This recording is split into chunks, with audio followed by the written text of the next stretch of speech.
Welcome to McPlum, simple solutions served daily.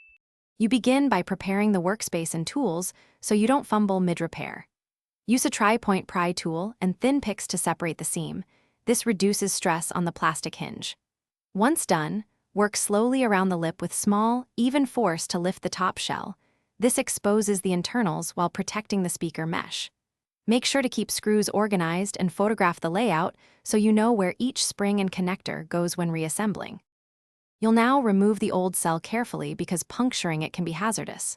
First, detach the battery connector with a plastic spudger so no current flows. This prevents shorts. Next, free the cell from adhesive, heat briefly if needed, to peel it away without bending the PCB.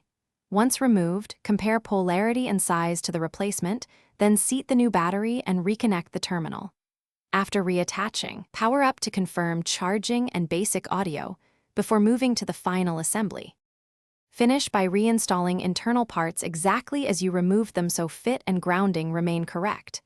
You should align the speaker, PCB, and contacts, then close the shell, pressing evenly until clips engage. This preserves seal and alignment. Once assembled, test pairing, charging, and sound. Confirm battery percent increases when charging. If it won't power, make sure the battery connector is fully seated and inspect solder joints for cold joints. Reflow gently if necessary. Then retest to verify the repair succeeded. Thanks for watching. Stay juicy and subscribe.